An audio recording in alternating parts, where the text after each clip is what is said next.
Hi everyone. चलिए अब हम अपने सिलेबस का बहुत बहुत बहुत ज़्यादा इंपॉर्टेंट स्टैंडर्ड ऑन ऑडिटिंग जो हमारा SA 505 है, एक्सटर्नल कंफर्मेशन। एविडेंसेस हम लोगों ने पढ़े हैं कि ऑडिटर एविडेंसेस ऑब्टेन करता है, बहुत सारे तरीकों से एविडेंसेस ऑब्टेन करता है। अब हम आगे स्टैंडर्ड ऑन ऑडिटिंग पढ़ने जा रहे हैं, राइट। तो ये वाला जो पर्टिकुलर स्टैंडर्ड ऑन ऑडिटिंग है बेटे, ये बहुत सारे टॉपिक्स हैं इसके ऊपर, मतलब इसमें से बहुत सारे क्वेश्चंस बन के आ जाते हैं हर टॉपिक पर। तो आज हम इस स्टैंडर्ड ऑन ऑडिटिंग के सारे टॉपिक्स को पढ़ने जा रहे हैं।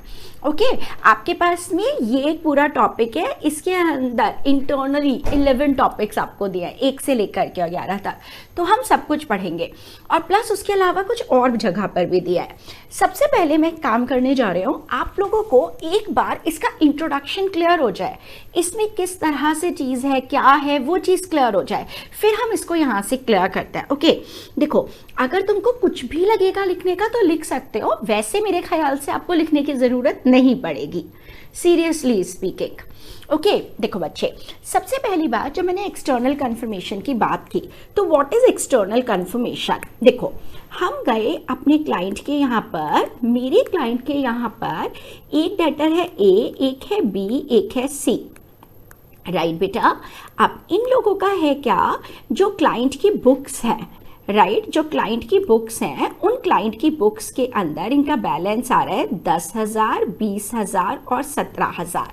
मैंने कहा चलो मैं डायरेक्टली इन लोगों से भी पूछ लेता हूँ, समझना बात को, मैं डायरेक्टली इन लोगों से भी पूछ लेता हूँ। तो ऑडिटर ने क्या किया, ऑडिटर ने एक चिट्ठी बनाई, ऑडिटर ने एक, अब ध्यान से सुनना, जिसमें उसने कंफर्मेशन रिक्वेस्ट किया। ओके, अभी हम इनसे नोट से सिर्फ कॉन्सेप्ट क्लियर कर रहे हैं, ठीक, पढ़ेंगे जब सारा कुछ सब कुछ मिक्सअप होकर के अच्छे से क्लियर हो जाएगा क्या है। देखो हुआ क्या, ऑडिटर हो आपने एक चिट्ठी बनाई, आपने एक लेटर बनाया, आपने एक रिक्वेस्ट बनाई कि भाई सामने वाली पार्टी तो मुझे कंफर्म करो। ओके, तो आपने क्या करा, एक नाम निकलेगा यहाँ से, आपने एक एक्सटर्नल कंफर्मेशन रिक्वेस्ट, प्लीज ध्यान से सुनना, आपने एक रिक्वेस्ट बनाई, यानी आपने उनसे मांगा एक्सटर्नल कंफर्मेशन। किसने मांगा बेटा, ऑडिटर ने मांगा। ऑडिटर ने कहा, जैसे मान लो मैंने A को चिट्ठी लिखी, तो मैंने लिखा टू A एंड कंपनी जो भी है, राइट, कि आपका बैलेंस मेरे क्लाइंट की बुक्स के अंदर 10,000 है, प्लीज आप बताइए क्या आपकी बुक्स में भी ये बैलेंस 10,000 है या नहीं, राइट। और मैंने ये चिट्ठी A को भेज दी। अब जो A से जवाब आना चाहिए, वो जवाब रिस्पॉन्स का मतलब क्या हुआ बेटा, मैं हिंदी लिख दूं, रिस्पॉन्स का मतलब हुआ रिप्लाई या जवाब आना, है ना, जवाब, आंसर आना, राइट।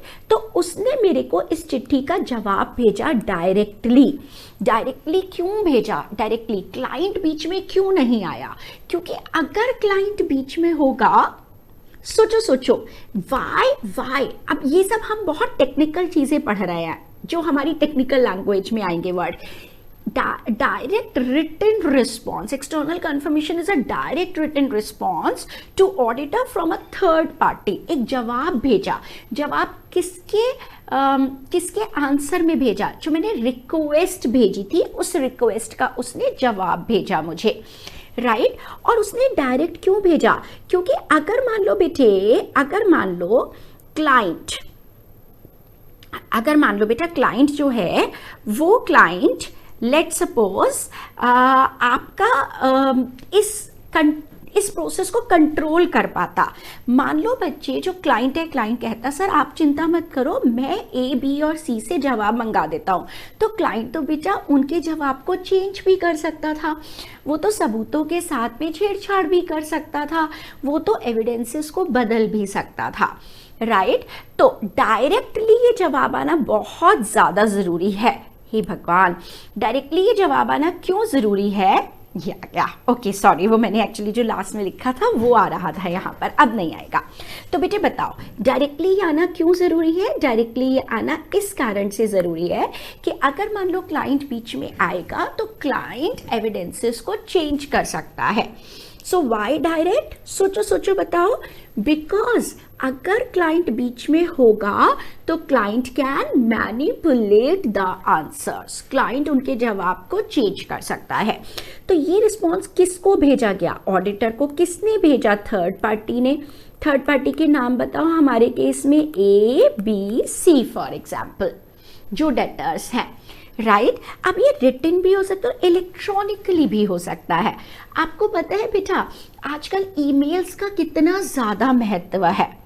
ईमेल्स इलेक्ट्रॉनिकली, आजकल कौन बेटा चिट्ठी पत्री भेजता है कि हाँ हम चिट्ठी भेज रहे हैं सामने वाले के पास 10 दिन में जाकर के, या चलो 4-5 दिन में चिट्ठी पहुंच रही है, फिर वो पढ़ रहा है, फिर वो अपन लोग को जवाब भेज रहा है। तो नहीं, आजकल फटाफट से आप एक ईमेल भेज सकते हैं। आप ईमेल क्लाइंट के बहुत सारे डेटर्स को इकट्ठा करके भी भेज सकते हैं, उनके रिस्पेक्टिव बैलेंसेस उनके पूछने के लिए, और भी लोगों को भेज सकते हैं। या अदर, कल को क्या पता कोई और तरीका आ जाए। सच्ची बोल रही हूँ, झूठ नहीं बोल रही हूँ, कसम से। मेरे ज़माने में तो किसी ने 1990s में ये भी नहीं सोचा होगा कि ईमेल्स भी हो सकती हैं कोई ऑफिशियल कम्युनिकेशन। कल को क्या पता कोई और तरीका आ जाए, इंस्टीट्यूट के पोर्टल पर कोई तरीका आ जाए, या कुछ और चीज़ हो जाए तो भी। तो इन्होंने फॉरवर्ड लुकिंग अप्रोच रख करके कहा कोई और तरीका भी। तो सबसे पहले मुझे बताओ, देखो मैं तुमको क्यों बोल रही हूँ ये डेफिनेशन याद करने के लिए।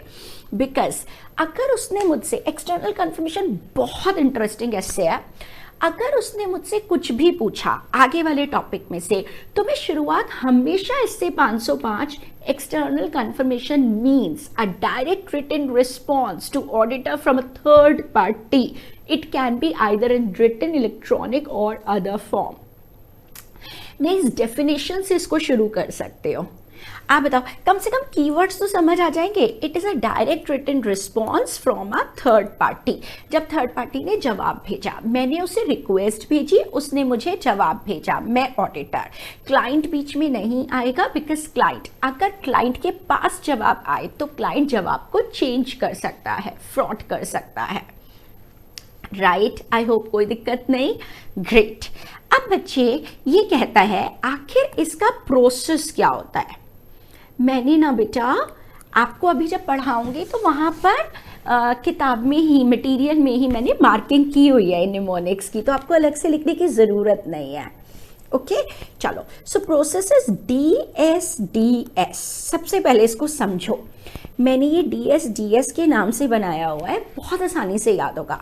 सबसे पहले मैं हूँ ऑडिटर, सबसे पहले मैं डिटरमाइन करूँगा कि किस आइटम के लिए, कौन से आइटम के लिए, मैं इसको समझो, what is determining.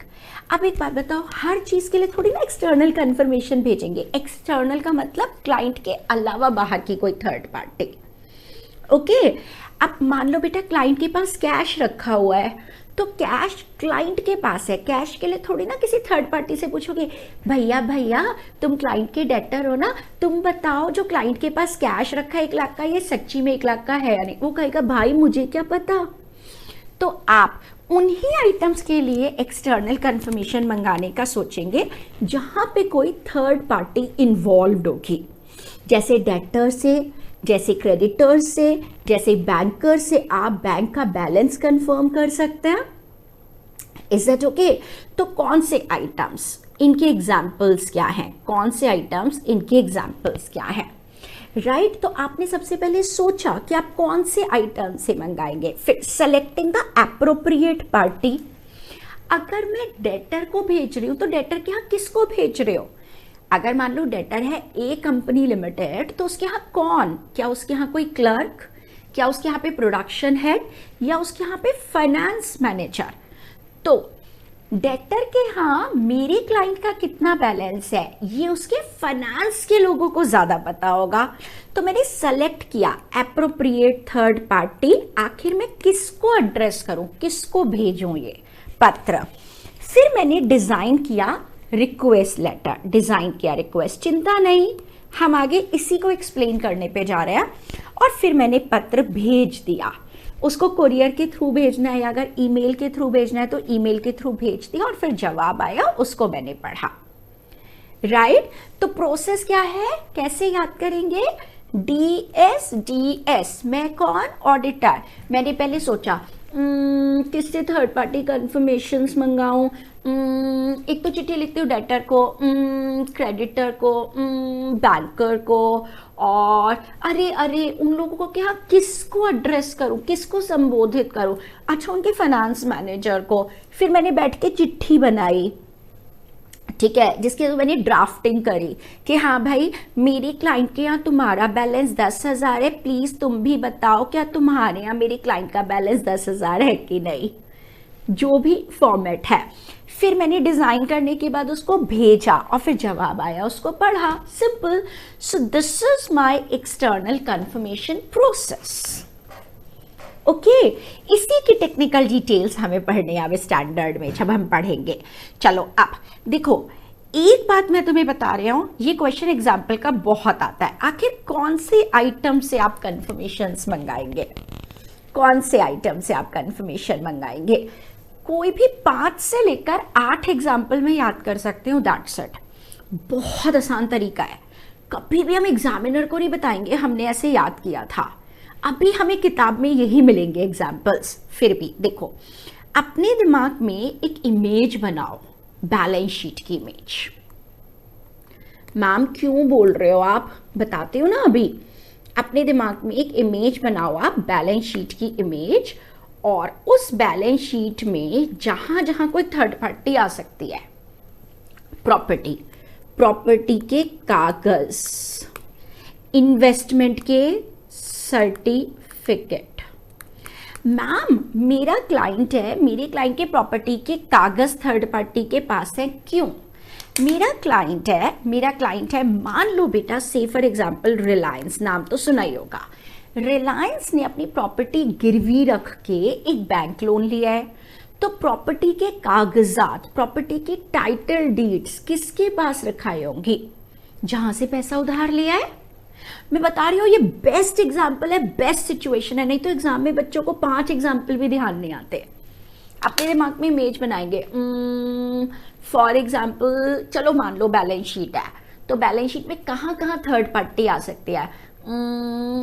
Fix assets, अगर कहीं गिरवी रखाई है, तो मैं ऑडिट करने के लिए गई, मेरे क्लाइंट ने अपनी प्रॉपर्टी के अगेंस्ट लोन लिया है, तो जो प्रॉपर्टी के कागज है वो बैंकर के पास होंगे। बैंकर से कंफर्मेशन मांग लो, भैया बैंकर, क्या मेरी क्लाइंट के प्रॉपर्टी के कागज तुम्हारे पास रखे हैं?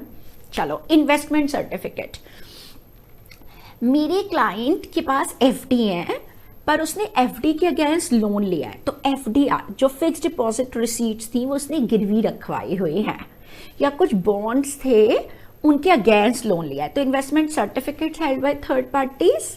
चिंता नहीं करने का, सब लिखा है। Stock held by third parties कैसे?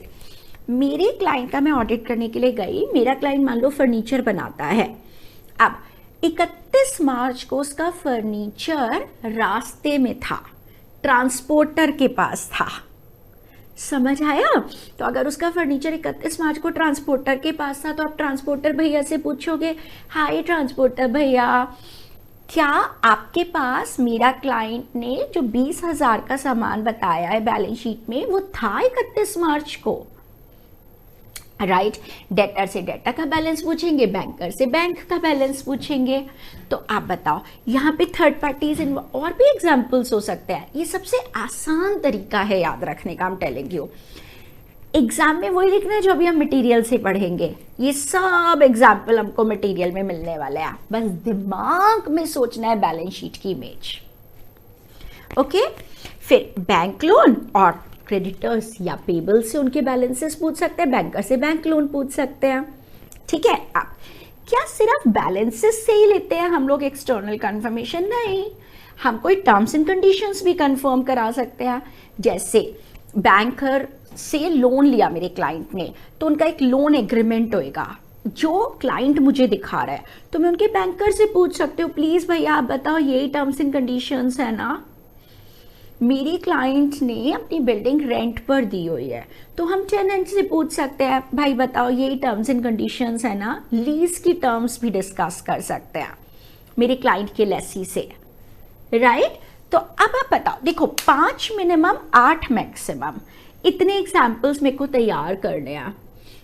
तो ये किसका पार्ट हो गया? डिटरमाइनिंग। मैंने डिटरमाइन किया मुझे कहाँ से कंफर्मेशन लेना है, जहां थर्ड पार्टी होगी।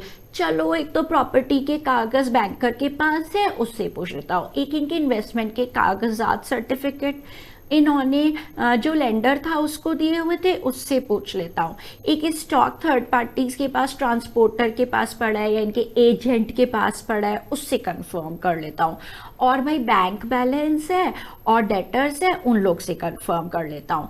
फिर लोन्स के लिए बैंकर से कंफर्म कर लेता हूँ कि भाई इतने रुपए का लोन है यानी और पेबल्स के बैलेंसेस। और चलो कुछ टर्म्स एंड कंडीशंस भी पूछ लेता हूँ, क्योंकि वहां भी तो थर्ड पार्टी ना जिसके साथ क्लाइंट ने एग्रीमेंट किया है। Easy, great. 5 नंबर हाथ में आएंगे ये याद करते ही, पता है? ग्रेट। चलो अब सुनो, अब आई हमारी मोस्ट इंपॉर्टेंट बात। देखो बेटे, अभी तक मैंने कहा डिटरमाइन किया, फिर मैंने सेलेक्ट किया थर्ड पार्टी को। कौन सी पार्टी को मैं पत्र भेजूंगा? तो पार्टी अप्रोप्रिएट होनी चाहिए, जिसको नॉलेज होएगी चीज की। फाइनेंस मैनेजर होना चाहिए। अब मैंने बैठ के डिजाइन किया रिक्वेस्ट। अब मैं तुम्हें बता रही हूँ, इसको बहुत ध्यान देना, इस पे से इतने बारीक, इतने कॉन्सेप्चुअल केस स्टडीज आते हैं कि मैं क्या बोलूँ। ओके, अब वाले टॉपिक पे डिजाइन। हमारा एसए 505 हमको 2 प्रकार के डिजाइन बताता है। हम 2 तरह से लेटर्स को ड्राफ्ट कर सकते हैं। ये आपके स्टडी मैट में ऐसे नहीं दिया है जैसे मैंने आपको ये बनवाया है टेबल, ठीक है? तो अगर आपको लगे तो आप इसको नोट कर लेना। थोड़ा थोड़ा नोट करने से लिखने की आदत भी बनी रहती है। इससे 2 बातें होंगी। एक तो अगर खुदा ना खास्ता उन्होंने कभी मुझसे डिफरेंस पूछ लिया, तो ये मेरे पास एक रेडीमेड डिफरेंस है पॉजिटिव कंफर्मेशन रिक्वेस्ट और नेगेटिव कंफर्मेशन रिक्वेस्ट का। अगर उसने किसी एक पर केस स्टडी पूछ ली, जैसे नेगेटिव पे आती है केस स्टडी, तो मैं नेगेटिव लिख जाऊंगा। आप इसको नोट कर लेना, पॉज करके भी नोट कर सकते हो इसको, पर पहले समझो, प्लीज पहले समझो। देखो, अब मेरे हाथ में है मैं पॉजिटिव तरीके से कंफर्मेशन रिक्वेस्ट बनाऊं या नेगेटिव से। ओके, सबसे पहले पॉजिटिव को समझते हैं, राइट? नोटिंग करने का मैं आपको टाइम बोलूंगी, तब आप पॉज करके नोटिंग करना, नॉट नाउ। देखो, या तो मैंने एक कंफर्मेशन रिक्वेस्ट भेजी जहां मैं ऑडिटर हूं, जहां मुझे जवाब हमेशा आएगा। अगर मैं डेटर्स को चिट्ठी भेज रहा हूं तो मुझे जवाब हमेशा आएगा। मैंने या तो ड्राफ्टिंग करी, आपका बैलेंस मेरे क्लाइंट की बुक्स में 10,000 है, प्लीज कंफर्म करें यदि आप इससे एग्री करते हैं या इससे डिसएग्री करते हैं। या मैंने लिखा, मैंने बैलेंस लिखा ही नहीं, मैंने कहा प्लीज आप अपना बैलेंस कंफर्म कर दो, आपकी बुक्स में मेरे क्लाइंट का कितना कंफर्म है, फिल इन द ब्लैंक। अब आप बताओ, ये चिट्ठी जब मेरे क्लाइंट के डेटर के यहाँ पहुंचेगी, अगर मैंने 100 डेटर को चिट्ठियां डाली होंगी, क्लाइंट के 100 डेटर्स को चिट्ठी डाली होंगी, तो 100 के 100 से जवाब आएगा। क्योंकि या तो मैंने उनके रिस्पेक्टिव बैलेंसेस लिखे होंगे, पर उनसे जवाब हमेशा मांगा, पॉजिटिवली हमेशा जवाब मांगा, चाहे वो एग्री करे चाहे ना करे। इस रिक्वेस्ट फॉर्म में जवाब हमेशा आएगा। और अगर मुझे किसी से जवाब नहीं आया तो मुझे डाउट होगा। मान लो बेटे 100 लोगों में को मैंने चिट्ठी भेजी, 100 में से 98 ने रिप्लाई किया और 2 ने रिप्लाई नहीं किया। अब आप क्या कहोगे? भाई रिप्लाई हर हालत में मांगा था, 2 से रिप्लाई नहीं आया।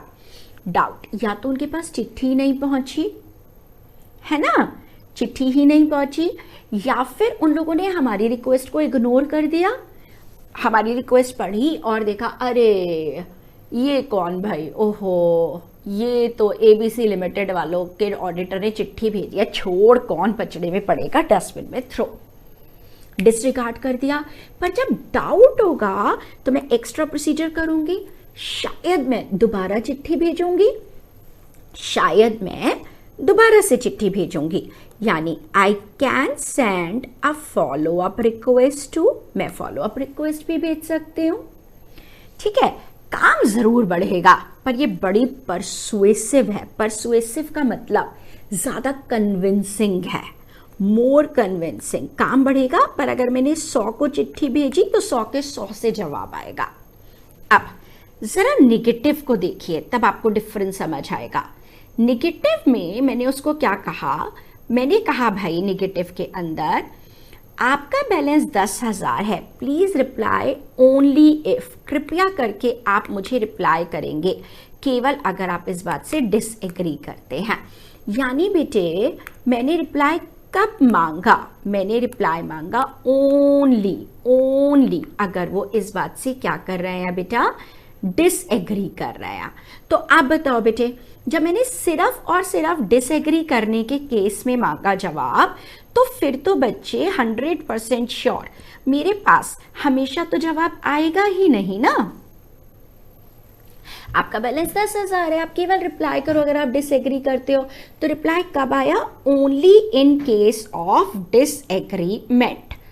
आपके पास जवाब कब आया, सिर्फ और सिर्फ हमारे पास जवाब आएगा अगर आप डिसएग्री करते हैं इस बात से। पहले बताइए इतनी बात समझ में आई।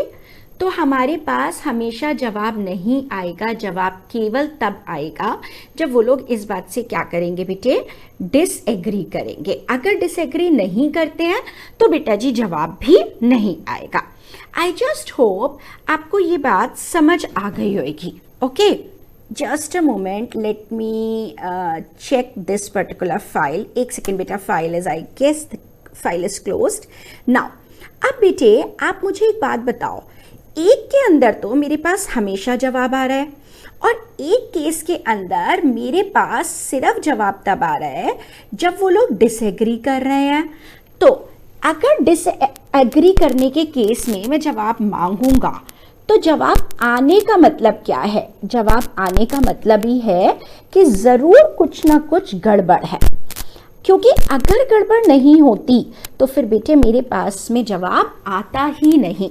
इसका मतलब क्या हुआ, अगर इस केस में मेरे पास में जवाब आया only in case of disagreement, only in case of disagreement, अगर बेटे मेरे पास में जवाब आया only in case of disagreement के अंदर, राइट, तो इसका मतलब कुछ गड़बड़ है।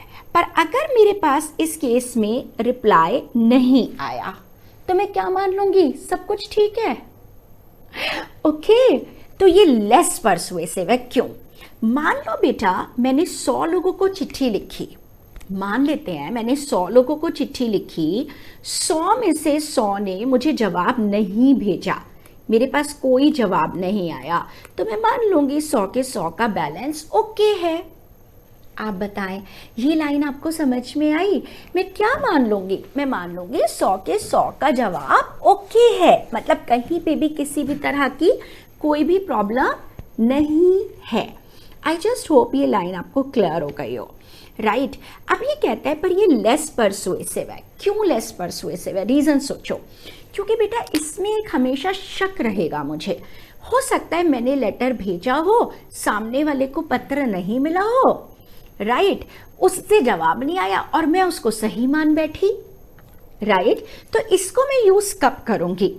जब रिस्क कम होगा, ROM, risk of material miss statement, when risk is less. जब अमाउंट बहुत छोटे छोटे होंगे, कोई डेटर 10,000 का है, कोई डेटर 5,000 का है, कोई डेटर 2,000 का है। अगर कोई एक अकेला डेटर 50 लाख का है तो उसको हम चिट्ठी कैसे भेजेंगे? पॉजिटिव की तरह से कि भैया 50 लाख का डेटर, इससे तो जरूर मंगा लो, चाहे एग्री कर रहा हो चाहे डिसएग्री कर रहा हो। जब मुझे लगेगा एक्सेप्शन रेट कम है, चिंता ना करें, मैं अभी आपको मटेरियल से भी पूरा पढ़ाऊंगी। जब मुझे लगेगा कि एक्सेप्शन रेट कम है, what does that mean? Exception rate, exception का मतलब है विरोधाभास। जब मुझे लगेगा मैंने इस क्लाइंट के यहाँ लास्ट ईयर भी ऑडिट किया था, लास्ट ईयर भी एक भी डेटर ने नहीं कहा था कि जी मेरा बैलेंस कुछ अलग है, राइट। एक्सेप्शन थी नहीं, अपवाद था ही नहीं। एक्सेप्शन का मतलब डिसएग्रीमेंट, कोई गड़बड़ थी ही नहीं। तो ठीक है, तो मैं नेगेटिव भी मंगा सकती हूँ जब मुझे लगेगा थर्ड पार्टी डिसरिगार्ड नहीं करती। पिछली बार भी मैंने इनका ऑडिट किया था, सारे के सारे डेटर्स जो हैं सब जवाब भेजने में इंटरेस्ट लेते हैं, कोई भी चिट्ठी को पढ़कर फाड़ के नहीं फेंकता है, मुझे ऐसा लग रहा है। तो जब मुझे चांस ऑफ एक्सेप्शन रेट या चांस ऑफ डिसरिगार्ड कम लगेगा तो मैं इसको यूज करूंगी, otherwise I won't use this.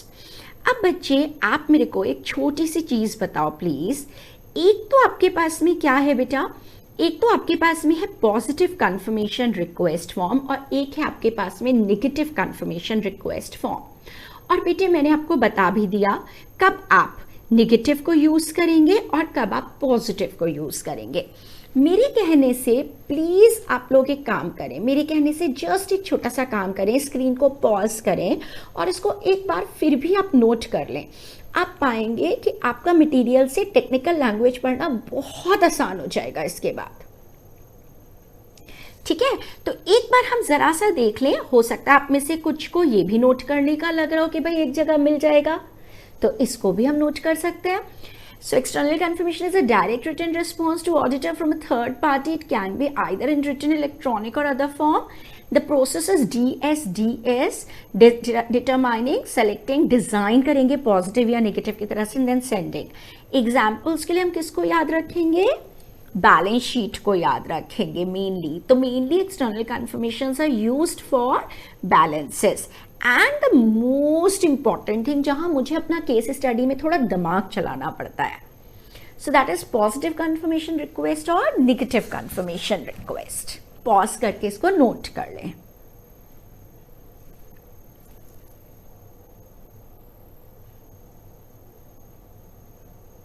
Okay, noted, great. अब बेटा हम आगे चलते हैं। अभी सब एक्सेप्शन रेट वगैरह सबकी डेफिनेशन भी पढ़ने वाले हैं। कभी कभी एक सिचुएशन आती है, मैम कैसे सिचुएशन आती है? मैनेजमेंट ने बोला ऑडिटर को, सर, इस पे खूब केस स्टडी लगती है, this is a different situation. Management ने कहा सर आप एक्सटर्नल कंफर्मेशन रिक्वेस्ट मत मंगाओ, या मैनेजमेंट ने कहा सर मैं तो आपको सेंड ही नहीं करने दूंगा external confirmation request. Ma'am auditor को कैसे नहीं सेंड करने देगा? मैनेजमेंट आपको एड्रेस ही नहीं दे रहा है, या मैनेजमेंट आपको कुछ बोल रहा है, उधर से थर्ड पार्टीज को बोल रहा है भैया मेरा ऑडिटर कुछ पूछे तो उन्हें जवाब मत देना। मैनेजमेंट अड़ंगे लगा रहा है, आपके काम में इंटरफियरेंस कर रहा है। ही डजंट वांट कि आप, एक पार्टी है डी, मैनेजमेंट कह रहे हैं सर बाकी लोगों से मंगा लो, ये ना डी को ना आप पत्र मत भेजना। मैनेजमेंट ने कहा डी को आप पत्र मत भेजना। मैंने कहा अच्छा भाई ठीक है, सबसे पहले आप रीजंस बताओ, मैं डी को पत्र क्यों ना भेजूं। ठीक है, डी का बैलेंस है 1 लाख रुपए का बैलेंस है, आपकी किताबों में आपका रिकवरेबिलिटी है फॉर एग्जाम्पल डी, आप बताओ मैं उसको क्यों ना भेजूं। ओके, क्योंकि फ्रॉड के चांसेस है, हो सकता है डी कोई हो ही नहीं, उसने एक फेक बंदा क्रिएट किया हुआ, फेक बैलेंस क्रिएट किया हुआ हो, और उसे डर हो तुम उस पते पर अगर चिट्ठी भेजोगे चिट्ठी किसी को मिलेगी नहीं, ये तो फेक डेटर है। ओके, क्योंकि चांसेस है फ्रॉड के, तो आप वैलिडिटी को असेस करो। कभी कभी क्या होता है रीजंस वैलिड होते हैं, आराम से पढ़ना। अगर रीजन वैलिड है तो ठीक है, मैम वैलिड रीजन का कोई एग्जाम्पल बताओ, मैं तुमको बेस्ट एग्जाम्पल बताती हूँ वैलिड रीजन का। अगर केस डिस्प्यूटेड है, मैंने मैनेजमेंट से बोला भाई डी का बैलेंस जो है 1 लाख का है, आप बताओ मैं डी को चिट्ठी क्यों ना भेजूं। उसने कहा सर आप डी को चिट्ठी मत भेजो, आप इंटरनल एविडेंसेस को चेक कर लो, दरअसल डी से हमारा झगड़ा चल रहा है। हुआ क्या, हमने सामान बेचा, हम ना टेबल्स बनाते हैं, हमने ग्लास टॉप का एक टेबल बेचा इस डी को, हमने टेबल उसके घर तक पहुंचा दिया, सब कुछ सारी चीजें, टेबल बढ़िया फर्स्ट क्लास उसके घर पे इंस्टॉल हो गया। अब क्या है जी, वो झगड़ा कर रहा है, उसके घर पे बच्चों ने गेम खेलते खेलते एक बैट बॉल से वो टेबल का ग्लास टॉप तोड़ दिया। ठीक है, उससे पैसे आने थे, अब वो मुझसे झगड़ा कर रहे, कह रहे हैं जी टेबल का ग्लास का जो टॉप था शीशे का वो टूट गया है, मैं तुमको पैसे नहीं दूंगा। पर सर एक बात सुनो, मेरा डी के साथ में एग्रीमेंट हुआ है, ध्यान से सुना, मेरा डी के साथ एग्रीमेंट हुआ है। डी के साथ एग्रीमेंट में क्लियर कट लिखा है कि भाई तेरे घर सामान पहुंचाने तक मेरी जिम्मेदारी है, उसके आगे मेरी कोई जिम्मेदारी नहीं है, राइट। तो ये पैसा तो मेरा रिकवरेबल है। पर सर जब आप उससे पूछोगे कि भाई तुम्हारी किताबों में भी मेरा बैलेंस, मतलब क्लाइंट का बैलेंस 1 लाख है, वो तो मना कर देगा, वो तो यही तो झगड़ा कर रहे हो। आप बताओ आपको रीजन वैलिड लगा या नहीं? चलो सोचो, आप मेरी जगह होते, और आपको पता होता है क्लाइंट का ये डिस्प्यूट चल रहा है, पर आपको पता होता है क्लाइंट का केस ज़्यादा स्ट्रांग है क्योंकि इसके पास एग्रीमेंट है, तो आपको भी वैलिड लगता? अरे भाई जान थोड़े ना ले लोगे बच्चे की, मैनेजमेंट ही तो है, सही बात है, सही बोल रहे हैं। मैंने कहा ठीक है चलो, तो मैं कुछ और काम करूंगा, ऑल्टरनेट प्रोसीजर। मुझे डी के बैलेंस के बारे में कंफर्मेशन तो मिली नहीं, अब मैंने ऑल्टरनेट प्रोसीजर करे। मैंने कहा चल भाई एक काम कर, एक तो मेरे को वो एग्रीमेंट की कॉपी ला दे, ठीक है, एक मैं जरा किसी लॉयर वॉयर से भी पूछ लेता हूं कि तुम ये केस अपना कोर्ट में ये केस कोर्ट में चल जाएगा या नहीं चल जाएगा, मतलब ये सही से हो जाएगा कि नहीं हो जाएगा, एनफोर्सेबल है ना भाई। क्लाइंट तुम 1 लाख रुपया ले लोगे ना उससे, कोई दिक्कत तो नहीं है ना। चलो अब अगर तुम ये काम एबल टू परफॉर्म हो गए तो ओके, ओके का मतलब तुमको एविडेंसेस मिल गए, कोई दिक्कत नहीं है। You have got sufficient and appropriate evidences regarding this disputed case for which external confirmation couldn't be sent. चिंता नहीं करने का, 2 केसेस आ रहे हैं अभी एक मटेरियल में इस बार, ठीक है, सिचुएशन समझ आई। और अगर मान लो तुम्हें ये काम नहीं कर पाए, आपने बोला मैनेजमेंट से भैया मैनेजमेंट मेरे को एविडेंसेस दिखाओ, कह रहा है जी वो ना सर एग्रीमेंट खो गया था, एग्रीमेंट था उनके साथ, 1 लाख रुपए हम उनसे लेकर रहेंगे, पर सर वो ना एग्रीमेंट ना खो गया। ओए हल्लो, ये कोई बात नहीं हुई, इसका मतलब तो एविडेंस है ही नहीं, ये तो लिमिटेशन है।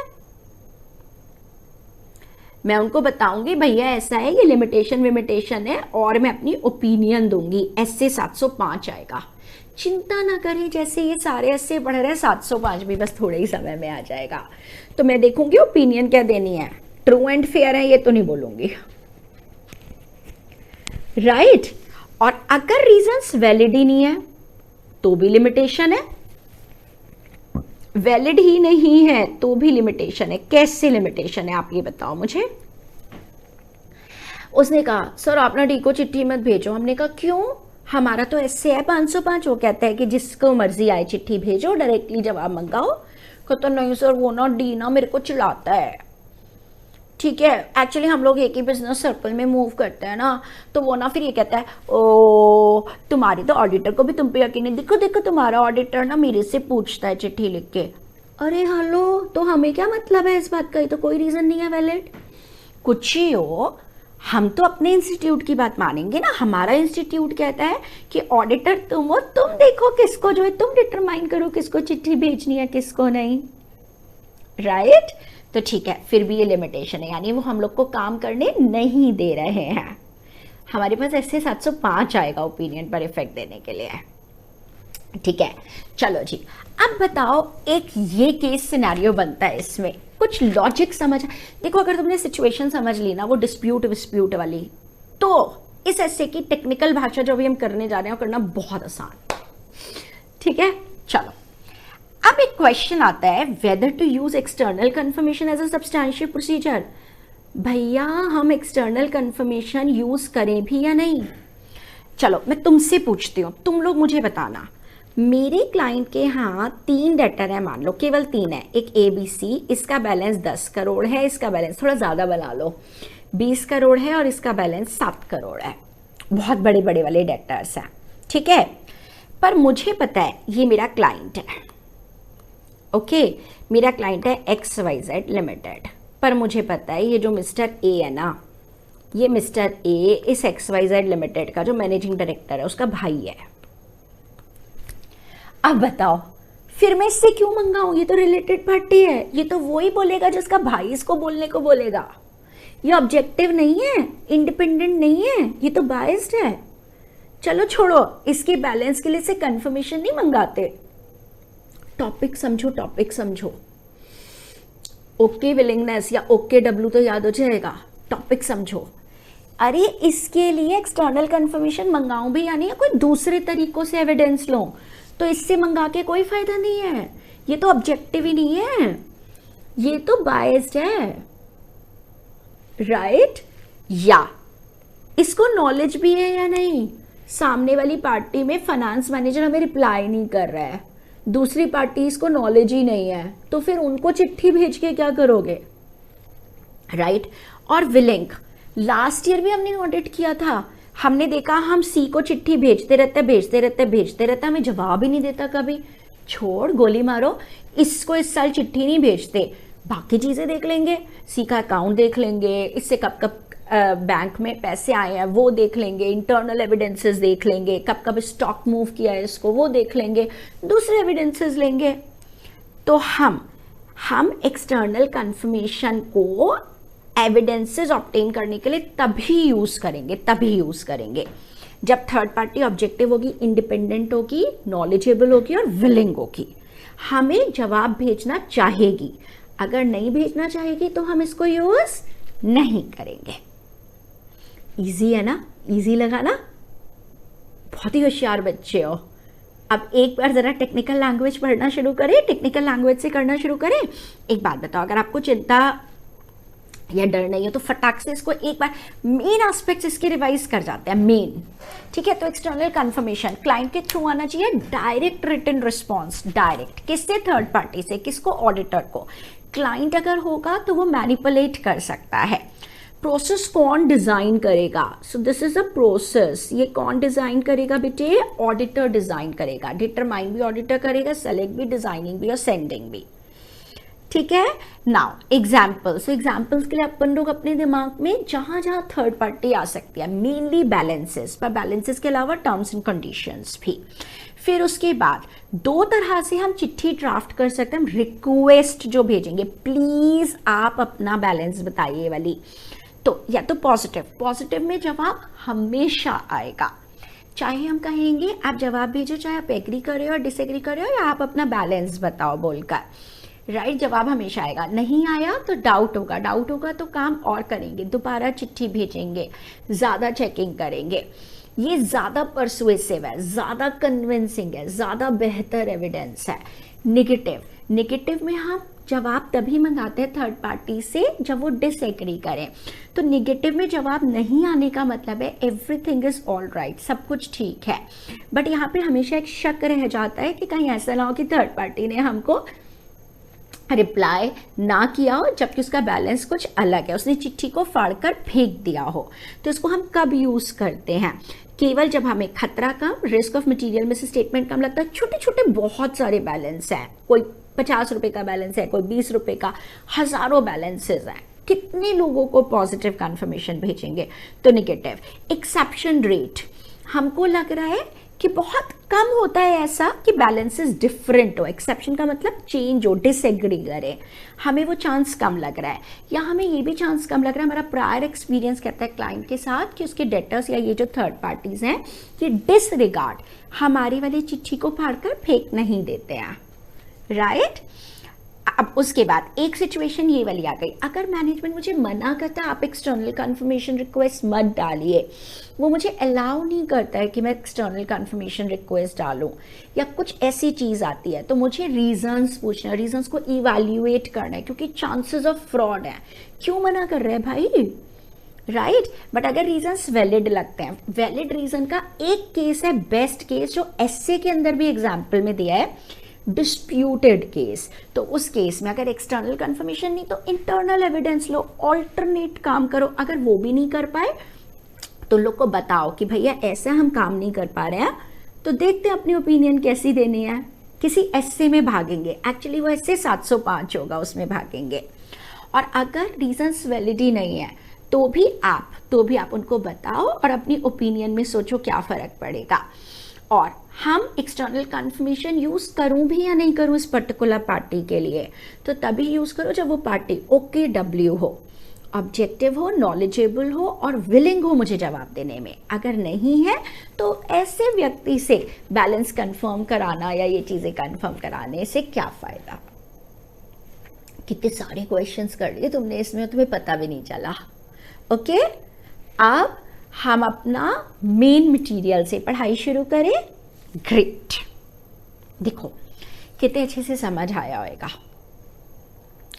ठीक है, चलो बताओ। SA 505 external confirmation deals with, auditor use कर रहा है एक्सटर्नल कंफर्मेशन प्रोसीजर को। कुछ पार्टी से क्या मंगा रहा है, एविडेंसेस मंगा रहा है, ठीक है, मेन चीजें करो। ऐसे 500 कहता है कब एविडेंस ज्यादा रिलायबल होगा, तो 500 कहता है ज्यादा रिलायबल होगा एक्सटर्नल एविडेंस आउटसाइड, इसीलिए तो एक्सटर्नल कंफर्मेशन यूज कर रहे हैं इंटरनल की जगह। और कब रिलायबल होगा, जब डायरेक्टली ऑडिटर मंगाएगा। याद करो लास्ट क्लास बताया था ना, है ना, जब क्लाइंट बीच में नहीं आएगा और जब पेपर की फॉर्म में होगा, वेदर पेपर इलेक्ट्रॉनिक पर डॉक्यूमेंट्री होगा, नॉट ओरल, ओरल एविडेंस नहीं होगा, है ना, पेपर की फॉर्म में होगा और ओरिजिनल होगा, तब ज्यादा होगा। इसलिए एक्सटर्नल कंफर्मेशन भी डायरेक्टली ऑडिटर ऑब्टेन करेगा तो रिलायबल होंगे। सच्ची सच्ची मुझे बताना, झूठ नहीं, अपने आप बताना। सोचो अगर तुमने पहले वो बेसिक्स अपने अच्छे से स्ट्रॉन्ग कर लिए तो इसको पढ़ना कितना आसान नहीं है। डायरेक्टली ऑडिटर, डायरेक्टली वाले ज़्यादा रिलायबल होंगे, उनको हम यूज़ करेंगे, क्लाइंट बीच में आएगा तो क्लाइंट गड़बड़ कर सकता है। और इंटरनल एविडेंस से ज़्यादा बेहतर होंगे। इंटरनल में तो क्लाइंट गड़बड़ मैनिपुलेशंस इजीली कर सकता है, झूठे एविडेंसेस क्रिएट कर सकता है। अब बताओ ऑब्जेक्टिव क्या है? Objective external confirmation procedures apply करना। तो अभी बेटा वो टीएस आने वाला है ना, प्रोसीजर प्रोसेस कंप्लीट वही है ना। चलो अब देखो डेफिनेशन, मैं तुमको फिर से बोल रही हूँ, ये एक्सट्रीमली इंपॉर्टेंट डेफिनेशन है।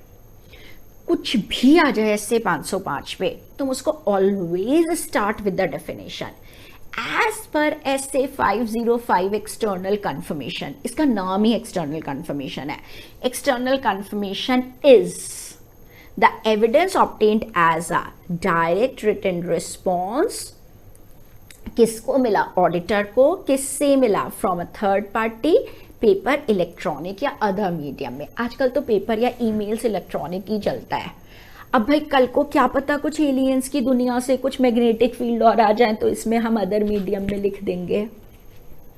ओके चलो अब बेटा ये कहता है, ये देखो बेटा, एविडेंस मिला डायरेक्ट रिटर्न ऑडिटर को थर्ड पार्टी से। कितना आसान है मैम, क्या मैं भी ये गोले गोले बना करके और लिख करके आऊं? आपकी मर्जी है, कोई दिक्कत की बात नहीं है। अगर वो पूछे ही केवल डेफिनेशन और प्रोसेस तो बनाया, पर अगर मान लो उसने केस स्टडी पूछा तो ये गोले गोले बनाने का वक्त नहीं मिलेगा आपको, राइट। चलो अब कहते हैं डेफिनेशन। बेटा मेरे बच्चे ये डेफिनेशन बहुत अच्छे से कर जाओ, मैं तुमको क्या बोलूं, डेफिनेशन तो ना हद से ज़्यादा ये एमसीक्यूज में आ जाती हैं, बहुत ही ज़्यादा आ रही हैं, ठीक है। या करेक्ट इनकरेक्ट टाइप्स के अंदर ना ज़रा सा चेंज कर देगा और तुमसे पूछेगा बताओ ये पॉजिटिव है या नेगेटिव है, फिर करेक्ट या इनकरेक्ट बताओ, या फिर ये एमसीक्यूज। देखो पॉजिटिव, एक रिक्वेस्ट बनाई मैंने एक पत्र बनाया, मैं ऑडिटर, दैट कंफर्मिंग पार्टी यानी third party respond directly to the auditor. अब important, indicating whether it agrees और डिसएग्रीज, कि वो एग्री कर या डिसएग्री कर रही है। या मैडम ने दो चीजें बताई थी, your balance is 10,000 please respond whether you agree और डिसएग्री विद द सेम। और या फिर मैंने चिट्ठी बनाई, hey mister debtor please provide what is the balance of my client as per your books dash, और प्रोवाइड कर दो ना ये इंफॉर्मेशन। हर हालत में जवाब जरूर आएगा। So reply is always solicited, reply is always requested. Negative क्या है? Confirming party directly only if it disagrees. बताओ और कैसे समझाऊं, कितना आसान है ये, ठीक है। तो जवाब only in case of disagreement. अगर जवाब नहीं आया तो हम मान लेंगे सब कुछ ठीक है। नॉन रिस्पॉन्स, नॉन रिस्पॉन्स ध्यान से सुनना, पॉजिटिव कंफर्मेशन थी पर नहीं मिला जवाब या नहीं मिला पूरा जवाब। मान लो मैंने अमाउंट भी पूछा था और मान लो मैंने स्टेटमेंट भी मांगा था, सिर्फ अमाउंट बता दिया पर स्टेटमेंट नहीं मिला, तो नॉन रिस्पॉन्स, मुझे जवाब नहीं मिला मान लेंगे। या कोई कंफर्मेशन रिक्वेस्ट थी और मैंने चिट्ठी भेजी, वहां पे वो पते पर व्यक्ति नहीं मिला, मेरे पास चिट्ठी वापस आ गई, easy. So what is non response? Non responses, या तो मैंने पॉजिटिव की तरह से मंगाया, मुझे जवाब नहीं मिला, या जवाब आधा अधूरा मिला, या चिट्ठी वापस आ गई। एक्सेप्शन, देखो एक्सेप्शन का मतलब, मैंने बोला प्लीज डेटर डी आप अपना, चलो सी था, सी आप अपना बैलेंस बताओ 7,000 है। सी कहता है ना ना ना, मेरा बैलेंस तो सिर्फ 2,000 है। तो आपस में डिफरेंस, विरोधाभास, a difference between the information requested to be confirmed, या जो क्लाइंट की बुक्स में information provided by the confirming party. तो एक्सेप्शन का मतलब विरोधाभास, अ डिसएग्रीमेंट। अगर डिसएग्रीमेंट है तो इसका मतलब गड़बड़ है। अगर गड़बड़ है तो आप काम ज्यादा करोगे, फिर आप ज्यादा इस चीज को एनालाइज करोगे। क्या रीजन है, क्यों? अच्छा, तुमने 5,000 रुपए भेज दिए थे, क्लाइंट ने नहीं बुक करे, ओहो। चलो अब मैं तुमको बताती हूं, आजकल ऐसे क्वेश्चंस आ रहे हैं, आपको एक टॉपिक देगा और कहेगा पहचानो और बताओ ये क्या है। आई एम टेलिंग यू, देखो मैं ना तुमको एक बात पहले ही बोल देती हूँ, 2022 से पहले यानी 2021 तक ऐसे क्वेश्चन बहुत कम आ रहे थे। 2022 में ऐसे क्वेश्चन की भरमार हो गई। सिचुएशन दी, पूछा बताओ ये बताओ क्या। और एक बात और बताऊं मजे की, उसमें तो स्टडी मैट से नहीं पूछा, और भी कहीं कहीं से। अगर कॉन्सेप्ट क्लियर है तो फिर कोई दिक्कत ही नहीं है, आपको कुछ भी बना ले क्वेश्चन वो। तो वो ना पहचानने को बोलता है, क्या बताओ ये कौन सी चीज है, राइट। और इसी क्वेश्चन को 4 नंबर का बनाना होगा, तो आगे कहेगा दोनों तरह का आप एक्सप्लेन कर दो। मैं आपको बताती हूँ question. During the financial year the auditor of delicious and healthy limited asked the trade receivable to respond directly whether or not the amount they were required to pay to this limited was 79,000। कि भैया 79,000 client की किताबों में respond करो whether or not, मान रहे हो या नहीं। दैट ट्रेड रिसीवेबल कंफर्म कर दिया उसने कि भैया मुझे तो 79,000 पे करना है, यानी बैलेंस ठीक है, इतना ही पे करना है। आप बताओ कि ये, एंड एक्सप्लेन भी करो कि ये कौन सी वाली है। इसी के आगे लिख देगा 5 नंबर का बन जाएगा। और and also explain both the kind of confirmation request. इसका टाइप बताओ और दोनों को एक्सप्लेन करो। कितने सारे बच्चों को तो देखो, अभी तो पढ़ रहे हो, कितने सारे बच्चों को तो पॉजिटिव और नेगेटिव नाम ही नहीं ध्यान आता। इसमें कहीं वर्ड पॉजिटिव दिया नहीं ना, या नेगेटिव दिया नहीं ना।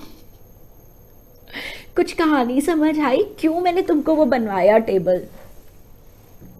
ओके, सो प्लीज अब बताओ कौन सा है, ये पॉजिटिव है या नेगेटिव है? मैम ये पॉजिटिव है, क्योंकि नेगेटिव अगर होता तो एक तो वेदर और नॉट की बात नहीं होती, और एक अगर नेगेटिव होता और 79 को वो 79 ही बोलता तो जवाब ही नहीं भेजता। इजी, चलो ग्रेट। तो ये क्या है, ये पॉजिटिव कंफर्मेशन है, ठीक है। और इसमें चाहे वो एग्री करता है चाहे वो डिसएग्री करता है, ये ज्यादा परसुएसिव होती है। आपको समझ आया? इसी में अगर वो अदर टाइप भी बोले कि अदर टाइप भी एक्सप्लेन करो उसके बाद में, ये कौन सी है बताओ, और अदर टाइप भी, तो फिर नेगेटिव भी एक्सप्लेन करना पड़ेगा। समझ जाना है इस बात को। अब देखो क्वेश्चन आंसर तो थोड़े ना रट्टा लगाना है हमको। अगर हमारी कॉन्सेप्ट पक्के हैं तो हम एग्जाम में क्वेश्चन की लैंग्वेज पढ़ेंगे और पहचान जाएंगे। So easy, right. ऐसे क्वेश्चन एमटीपी आरटीपीज में भी खूब लगते हैं, एग्जाम्स में भी अच्छे से आ जाते हैं। चलो अब आया एक्सटर्नल कंफर्मेशन प्रोसीजर। अभी उसने सिर्फ पॉजिटिव ही बताया है। देखो बेटा बताओ, DSDS ऑडिटर कंट्रोल करेगा इस प्रोसेस को। क्यों? अगर क्लाइंट ही चिट्ठी भेजेगा, अगर क्लाइंट ही रिसीव करेगा, अगर क्लाइंट ही बनाएगा तो क्लाइंट तो मैनिपुलेट कर जाएगा। सबसे पहले कौन सी इंफॉर्मेशन से मंगाऊं, कौन सी पार्टी को एड्रेस करूं, फिर डिजाइन करूंगा कंफर्मेशन रिक्वेस्ट, प्रॉपर्ली एड्रेस्ड है या नहीं, जगह एड्रेस पूरा लिखा है या नहीं, ठीक है। रिटर्न इंफॉर्मेशन, रिटर्न का मतलब अगर सामने वाली पार्टी तक नहीं पहुंची तो मेरे पास वापस आ जाए। लिखते ना, if undelivered then please return to, अपना एड्रेस डाल देगा। सेंडिंग द रिक्वेस्ट, और अगर जवाब नहीं आया जैसे पॉजिटिव में तो फॉलो अप, दोबारा रिक्वेस्ट भेजना। दोबारा का मतलब क्या होता है, मैंने आपको पॉजिटिव में समझाया था। दोबारा का मतलब उनको रिमाइंडर जैसा भेजो, जी हमने आपको चिट्ठी भेजी थी, जवाब नहीं आया, प्लीज जवाब भेजें। ओके, अब बताओ डिटरमाइनिंग। देखो कहता है यूं तो हम बैलेंसेस के लिए मंगाते हैं, पर हम टर्म्स ऑफ एग्रीमेंट या कॉन्ट्रैक्ट्स के लिए भी मंगा सकते हैं। कभी कभी तो हम पार्टीज, एंटिटी और दूसरी पार्टी से कंफर्म कर सकते हैं कोई साइड एग्रीमेंट तो नहीं है। मैम मतलब बताओ, मतलब बताओ। चलो, मैंने कहा टेनेंट से पूछा, भैया क्या तुम 50,000 का ही रेंट दे रहे हो सकता है कोई दूसरा एग्रीमेंट भी बनाओ जिसमें टेनेंट 50,000 का रेंट देता है और फिर मेरा क्लाइंट इसमें से 10,000 रुपये उसे वापस कर देता है मेंटेनेंस के, पर मेरे क्लाइंट ने वो 10,000 वाला नहीं दिखाया मुझे agreement, side agreement, supplementary agreement. भैया यही है ना एग्रीमेंट जितना क्लाइंट ने मेरे को शो किया है, कोई और एग्रीमेंट, कोई और एक्स्ट्रा एग्रीमेंट तो नहीं है ना तुम्हारा इसके साथ में। Is that okay? तो जब मेरे क्लाइंट के टेनेंट से मैंने ये कंफर्म करा लिया तो मुझे तसल्ली हो गई, हाँ भैया पूरा एग्रीमेंट मैंने पढ़ लिया है। चलो, ये अभी फिर से आएगा example. Selecting the appropriate party, select करनी है। आप बताओ बेटा, पहली बात हम उसी बंदे को तो भेजेंगे जिसको नॉलेज होगी।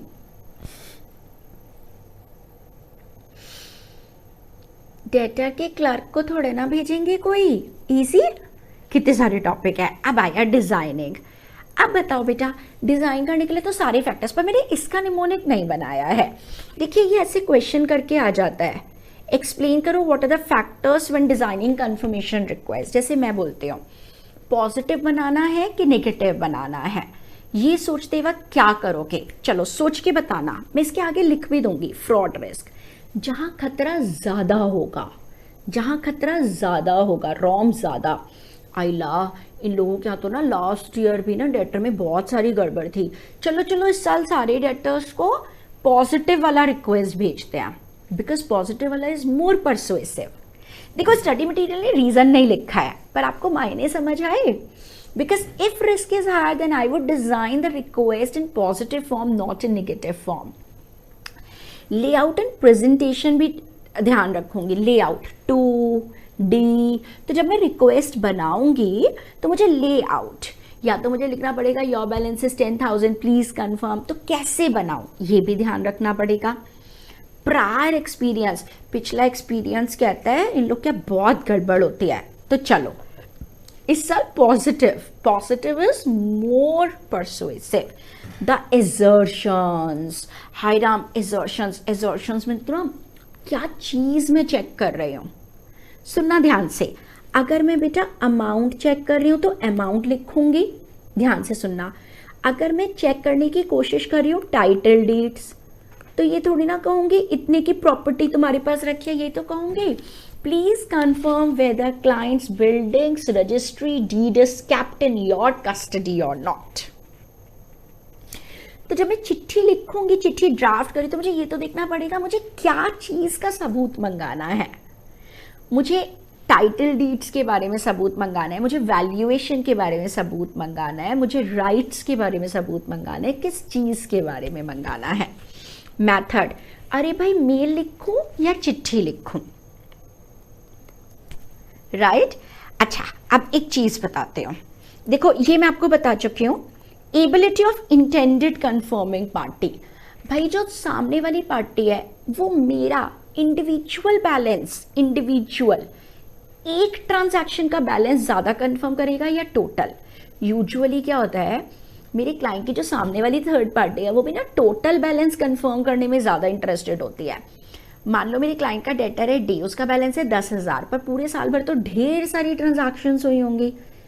सामने वाली पार्टी शायद उतना बड़ा स्टेटमेंट ऑफ अकाउंट नहीं देना चाहे, वो सिर्फ बैलेंस शीट डेट का बता दे, तो देखेंगे कौन सा अमाउंट। अब ये चीज मैं बताती हूँ, कभी कभी क्या होता है, हम ना जब चिट्ठी भेजते हैं, इसको ध्यान से सुनो, ये मैं अभी आपसे डिस्कस कर रही हूँ, हम उसके साथ मैनेजमेंट ऑथराइजेशन लगा देते हैं। जैसे सोचो मेरा क्लाइंट है मान लो रिलायंस, मैंने रिलायंस के बैंकर के पास रिलायंस का बैंक अकाउंट है एसबीआई में, मैंने उसको चिट्ठी डाली, हाय एसबीआई, मैं हूँ ऑडिटर, मैं हूँ रिलायंस का ऑडिटर, प्लीज़ आप मुझे बताइए क्या रिलायंस के आपके बैंक में 4,000 करोड़ रुपए जमा हैं? बैंकर कहेगा ओ हेलो, होंगे तुम चार्टर्ड अकाउंटेंट अपने घर के, मैं क्यों बताऊं तुम्हें, मैं नहीं बताता तुम्हें रिलायंस का बैलेंस, मैं नहीं जानता तुम्हें।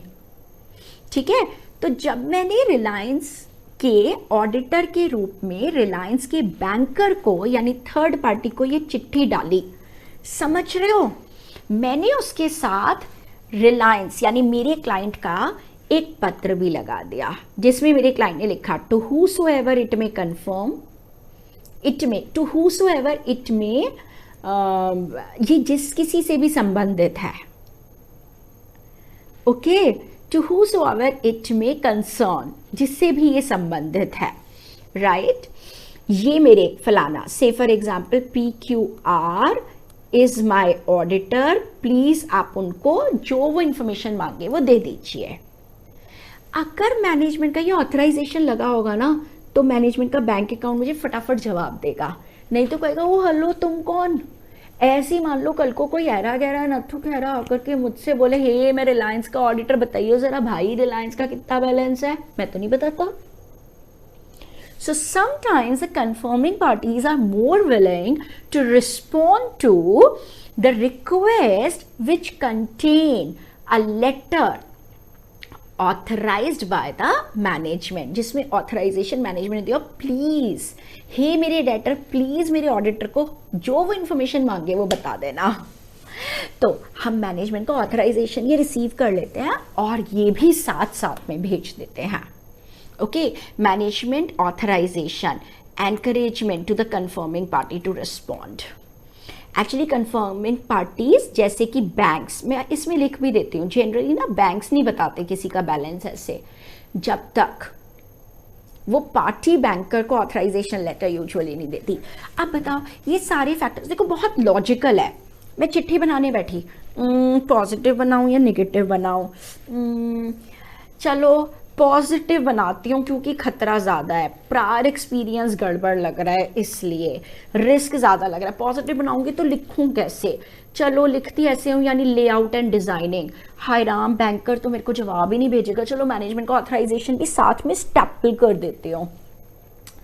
अरे स्टैपल करने का तो ज़माना ही नहीं है, चलो ईमेल से भेज देते हैं। कुछ समझ आया? 4-5 पॉइंट तो कितनी जल्दी आपको याद हो जाएंगे इसके। तो जो जो बातें आप सोचोगे कि मैं कैसे डिजाइन करूं request form, that is this. ये क्वेश्चन भी आता है, मिनिमम 5 आपको याद करने पड़ेंगे, मिनिमम 5। ठीक है, 7 दिए हुए हैं, मिनिमम 5, 7 याद हो जाए बहुत अच्छी बात, but no mnemonic, don't make any mnemonic. Logically सोचो, मैं रिक्वेस्ट बनाने बैठी, अब सोच रही हूं कैसे बनाऊं, किस फॉर्मेट में बनाऊं, कैसे भेजूं, ऑथराइजेशन साथ में लगाऊं या नहीं लगाऊं। ठीक है, तो मिक्सिंग नहीं होगी आपका, राइट। चलो फॉलो अप। कभी कभी क्या होता है, मेरे को रिप्लाई नहीं मिलता, रिप्लाई नहीं मिला तो मैंने फिर से भेज दिया एडिशनल कंफर्मेशन रिक्वेस्ट पॉजिटिव के केस में। Is that okay? नेगेटिव में तो रिप्लाई नहीं मिलने का मतलब है सब कुछ ठीक है। ये बात क्लियर याद रखना जरा। चलो अब बेटा ये कहता है मैनेजमेंट रिफ्यूजल। बच्चे ये केस स्टडी का रेडीमेड आंसर है। मैं फिर भी आपको चाहूंगी, एक्चुअली ये डुप्लीकेशन है, ये यहां पर भी दिया है और ये इस क्वेश्चन के आंसर के फॉर्म में भी दिया है। बेटा मैं फिर भी आपको चाहूंगी आप प्लीज इसको यहां से जरूर कीजिए। इलस्ट्रेशन कैसी आती है, केस स्टडी कैसी आती है, मैंने तो समझा दिया। While conducting the audit of JK Limited, the auditor K of this associate chartered accountants observes that there are large number of trade payable and receivable standing. The auditor wanted to send confirmation request to few trade receivables, but the management refused the auditor to send confirmation request.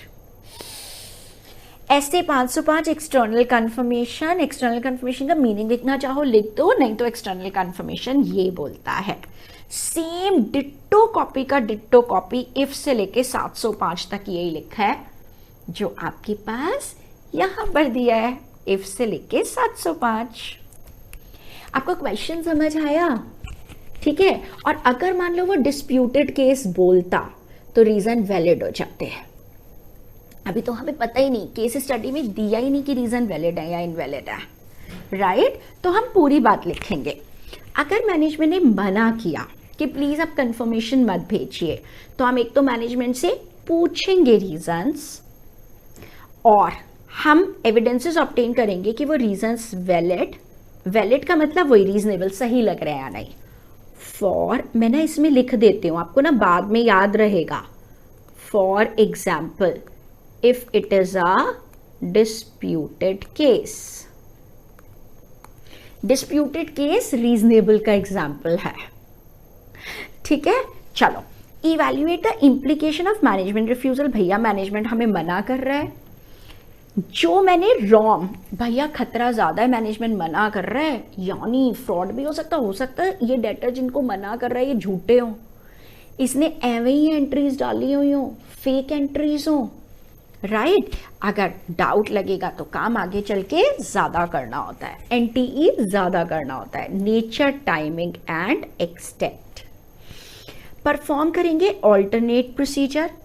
अगर मान लो चलो external confirmation नहीं तो other क्या, external नहीं तो हो सकता है इंटरनल एविडेंसेस देखेंगे, हो सकता है हम कॉन्ट्रैक्ट्स या एग्रीमेंट्स, मैं आपको बता चुकी हूँ डिस्प्यूटेड के केस में देखेंगे, हो सकता है हम किसी लॉयर की एडवाइस लेंगे, हो सकता है हम सच में स्टॉक गया था या नहीं गया था। अगर मान लो डेटर की बात करते हो तो स्टॉक का मूवमेंट देखेंगे, एक्सटर्नल नहीं तो कुछ और। अगर ऑडिटर ने कंक्लूड किया कि ये रिफ्यूजल अनरीजनेबल है, बिना बात में रिफ्यूजल कर रहे हैं, मैंने आपको दोनों एरो एक साथ ले जाकर के बताए फ्लो चार्ट में, ध्यान आया?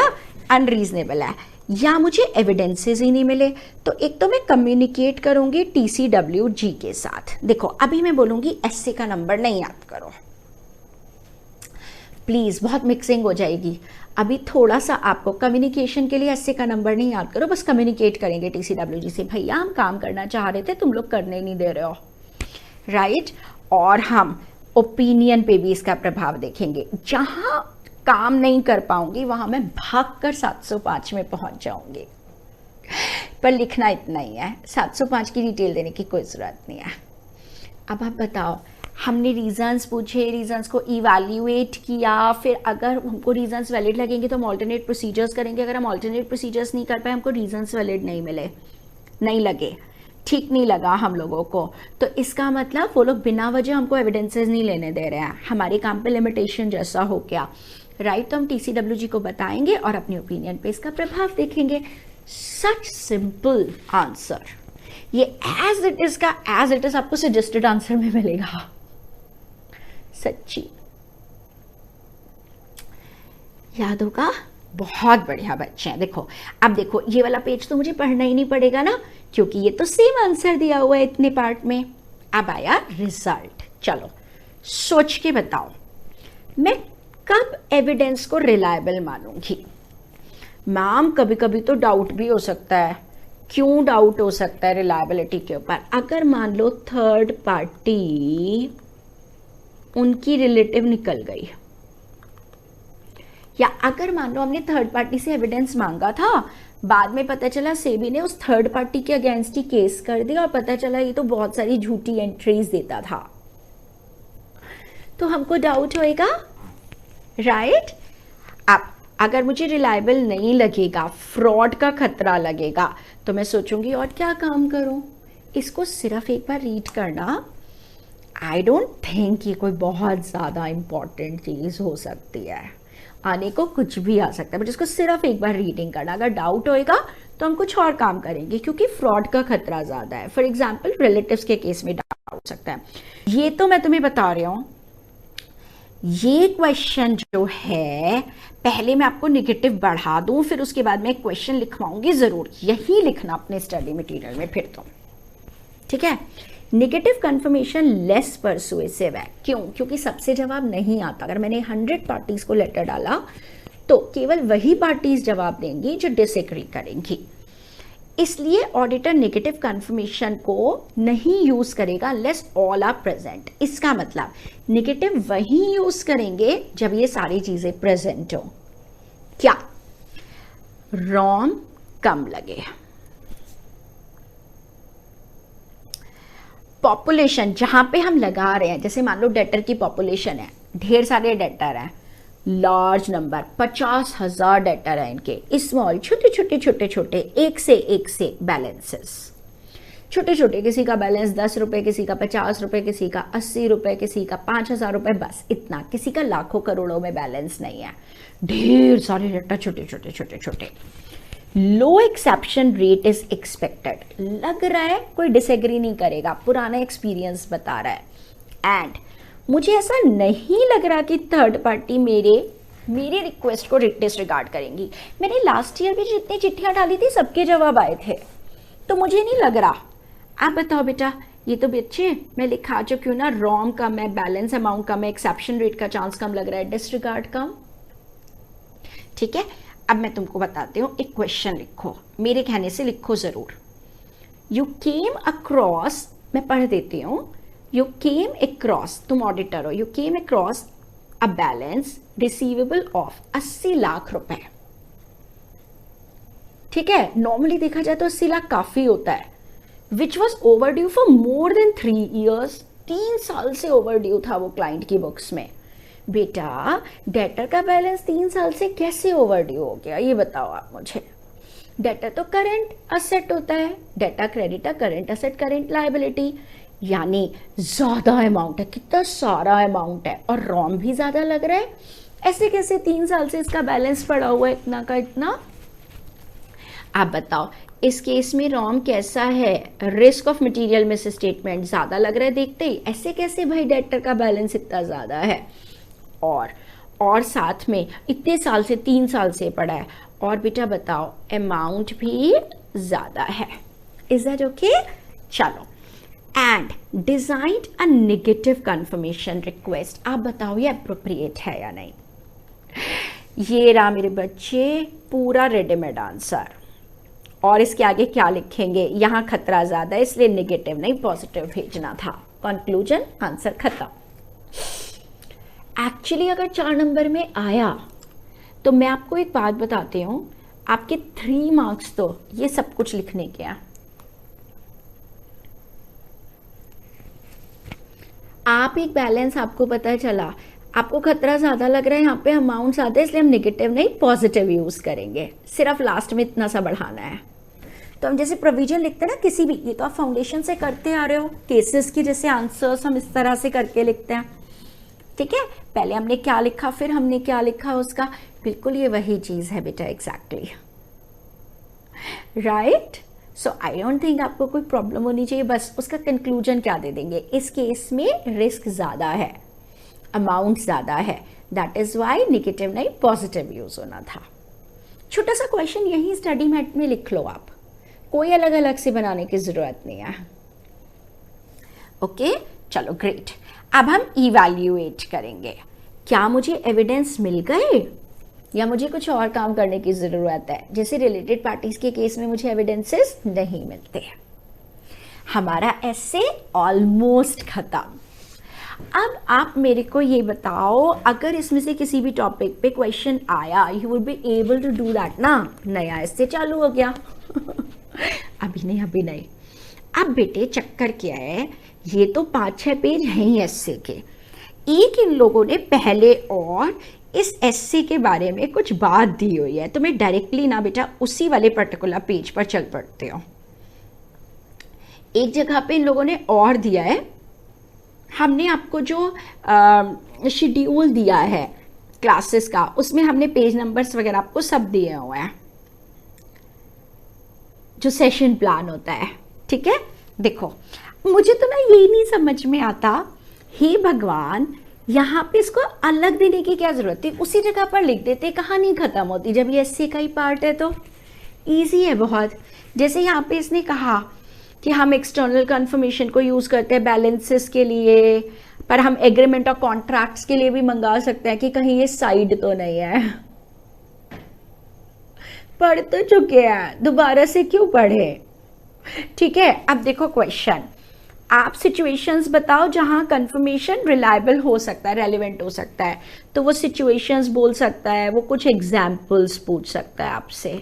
चलो, तुम लोगों के पास में 2 मिनट है, बताना ये मैम ने पढ़ाया कि नहीं पढ़ाया। सच्ची सच्ची बताना, मैं डांट लगाऊंगी नहीं तो। मैम ने इसका कोई तरीका बताया कि नहीं बताया?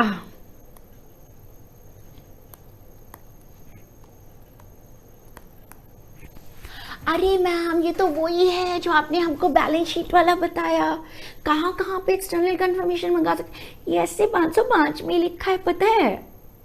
अब मुझे नहीं पता इन्होंने ये 2 जगह अलग अलग करके क्यों दिया है, ऐसे 505 में ही है ये। ठीक है, थोड़ा सा एक्चुअली इन्होंने एक्सटर्नल कंफर्मेशन में समझा दिया इसको। तो एक क्वेश्चन ये बन गया। कितने सारे क्वेश्चन कर लिया आज तुमने, कम से कम 6-8 तरह के। चलो, एक क्वेश्चन ये बन गया।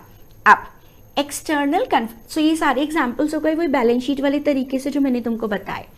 एक्सटर्नल कंफर्मेशन रेलिवेंट एविडेंस देता है असर्शंस के लिए, बट कुछ असर्शंस हैं जिसके लिए वो कम, जैसे ध्यान से सुनना, ये एमसीक्यू के लिए तैयार करेंगे आप।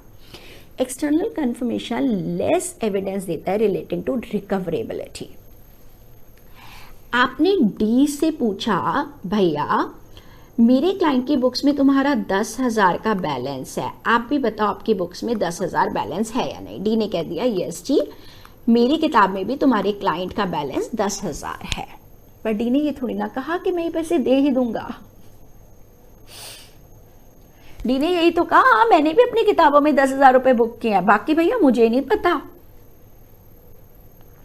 मार्केट बड़ा मंदा चल रहा है, क्या पता मैं पैसे ना दूं।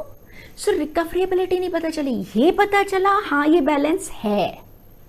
ओके, तो लेस रेलेवेंस है रिकवरेबिलिटी के लिए, ये पता चला हाँ ये बैलेंस है, एग्जिस्ट करता है, पर अगला बंदा थर्ड पार्टी पैसा देगा या नहीं देगा ये कैसे पता चलेगा? राइट, वो यही तो कह रहा है मेरी बुक्स में भी इतना बैलेंस है, that's it. Now so auditor ये भी कह सकता है, कभी कभी एक एविडेंस लेते हैं तो दूसरे एविडेंसेस भी मिलते हैं। जैसे बैंक से आपने स्टेटमेंट मंगाया तो बैंक के स्टेटमेंट में तो दूसरे एविडेंसेस भी हैं, सेल्स कितने की हुई, कौन सी पार्टी ने सेल्स के अगेंस्ट पैसा दिया, सेल्स कितनी मतलब कौन सी पार्टी ने सेल्स के अगेंस्ट पैसा दिया, कितना एफडी का इंटरेस्ट आया, वो सब उस अकाउंट स्टेटमेंट में दिया हुआ होगा। ठीक है, तो आपको दूसरे एविडेंसेस में मिलेंगे। अब सुनना बेटा बहुत ध्यान से, जो हम अपना अगला क्वेश्चन कर रहे हैं, क्या मैं एक्सटर्नल कंफर्मेशन किसी पर्टिकुलर चीज के लिए यूज करूं भी या नहीं। Factors, what are the factors that may assist the auditor in determining whether external confirmation are to be performed as substantive audit procedure। 4 debtor हैं पर चारों क्लाइंट के रिश्तेदार हैं, चारों विलिंग नहीं है मुझे जवाब देने में, तो मैं उन्हें चिट्ठी लिखकर क्या करूंगी? तो मैं इस प्रोसीजर के लिए एक्सटर्नल कंफर्मेशन मंगाऊं भी या नहीं? इसके लिए मुझे क्या याद रखना है, याद करो बेटा मैंने क्या बोला, OKW, याद आया? OKW, ऑब्जेक्टिविटी के, नॉलेज W, ओके देखते हैं, okay third party, O objective, K knowledgeable, W willing है या नहीं। ओके देखते हैं थर्ड पार्टी विलिंग है या नहीं, तभी तो भेजेंगे चिट्ठी, राइट। चलो, so the confirming party responses reliable होंगे अगर कोई ऐसा पर्सन भेजेगा जिसको नॉलेज है, फॉर एग्जाम्पल फाइनेंस मैनेजर हो सकता है। कभी कभी थर्ड पार्टी विलिंग ही नहीं होती, हमारी चिट्ठी क्लाइंट के डेटर क्या पहुंची, क्लाइंट के डेटर ने उसको फाड़ के फेंक दिया, उसने कहा कौन माथा पच्ची करेगा, कौन दिमाग लगाएगा, या उसके खुद के अकाउंट्स बने हुए नहीं है, कह रहे जी मेरे ऑडिटर ने मुझे दुखी कर रखा है, आ गए दूसरों के ऑडिटर भी पूछने, राइट। मैंने क्लाइंट के बैंकर से पूछा, उसके यहाँ पे सिस्टम अपडेटेड नहीं है, कहता मैं नहीं बताता जी तुमको। तो कभी कभी क्या होता है, वो विलिंग क्यों नहीं होते? फॉर एग्जाम्पल उनको लगता है अगर मैंने लिख दिया तो मेरी रिस्पॉन्सिबिलिटी बन जाएगी, इतना टाइम लगेगा मुझे, राइट? अगर मैंने लिख के बोल दिया कि मेरी किताबों में भी 1 लाख का बैलेंस है तो मुझे इतना पूरा देना पड़ेगा पैसा, कल को मैं इस पर कोई डिस्प्यूट नहीं कर सकता, मैं नहीं बता रहा उनके ऑडिटर को, मैं नहीं कुछ स्वीकार कर रहा, राइट? डिफरेंट करेंसीज के अंदर एक्सचेंज रेट की बात आ जाती है। अब मैं तो कहूँगी मेरे क्लाइंट की बुक्स में तुम्हारा बैलेंस, मान लो से फॉर एग्जांपल डॉलर्स में बुक करता है यूएसए वाला, मैंने कहा मान करके चलते हैं $1 78 रुपीज का है, मान लो, ठीक है। अब बच्चे क्या हुआ, मैं तो चलो 80 का बोल दो बस, अब इससे ऊपर मत जाना अभी, ठीक है। मैंने तो कहा कि भाई मेरी क्लाइंट की बुक्स में तुम्हारा बैलेंस इतने रुपए का है, वो तो रुपीज में करता है, पर जो दूसरी पार्टी है वो यूएसए में, वो डॉलर्स में करती है, एक्सचेंज डिफरेंस आ जाता है, डॉलर का बाइंग रेट और सेलिंग रेट डिफरेंट हो सकता है। वो कहेगी जी मुझे नहीं पता तुम्हारा रुपीस क्या होता है, मेरे को नहीं पता, मैं अपने आके डॉलर्स में उसको बुक करता हूँ, मैं नहीं बता सकता। Good. We operate in the environment जहां पे वो रिस्पॉन्ड करने को अपना डे टू डे ऑपरेशन मानते ही नहीं है, कहते हैं भैया मैं अपना रोजमर्रा का काम करूंगा या मैं दूसरों के ऑडिटर्स को जवाब और चिट्ठियां भेजता रहूंगा, मैं नहीं भेज रहा। तो थर्ड पार्टी विलिंग कब होगी? जब उसको कॉस्टली नहीं लगेगा, जब उसको ऐसा नहीं लगेगा कि मेरे डे टू डे ऑपरेशंस में बड़ा इंटरफेरेंस जैसा हो रहा है, राइट? तब वो रिस्पॉन्ड करेंगे, जब रिस्पॉन्सिबिलिटी लेना चाहेंगे, जब उनकी करेंसी सेम होएगी। एंड द ऑब्जेक्टिविटी, अगर कंफर्मिंग पार्टी रिलेटेड पार्टी है, बेटा रिश्तेदार, अभी केवल रिलेटेड को रिश्तेदार समझो, बिकॉज रिलेटेड पार्टी पे एक अलग से ऐसे आ रहा है 550 भी, कोई बात नहीं, अभी केवल उसको आप क्या समझिए, केवल एक एग्जाम्पल के तौर पर आप समझिए। अब बताइए बेटा ऑब्जेक्टिविटी, तो एक क्वेश्चन मेरा ये भी तैयार हो गया, देखो कितने सारे क्वेश्चंस कर लिए, कौन से फैक्टर्स हैं जो असिस्ट कर रहे हैं डिटरमाइन करने में वेदर कंफर्मेशन प्रोसीजर यूज करूं भी या नहीं यूज करूं। मैं आपको बता रही हूं ये इससे बहुत ज्यादा आता है, और मैं आपको एक मजे की बात बताऊं, मैंने इसकी मैक्सिमम चीजें आप लोगों को जब स्टार्टिंग में कॉन्सेप्ट कराया था तो स्टार्टिंग में करा दी थी, उसकी हेल्प से आप केस स्टडी वगैरह सब कुछ मजे में कर सकते हो। 7-8 पेज तो आज आपने पढ़ ही लिए, इन एनी केस तैयार कर लिए, राइट? तो अब आप बताओ, मेरे ख्याल से इतनी बात क्लियर। एक क्वेश्चन दो होमवर्क में, आप बताओ आप क्या कहते हो? मैं तो सोच रहा हूं एक क्वेश्चन दे दिया जाए। ओके, लेट्स सपोज हमने आपको बोला, जस्ट अ सेकेंड, मैंने आपको बोला ये रिटन का है, ये रिलेशनशिप्स WRs आ गए, ये रहा।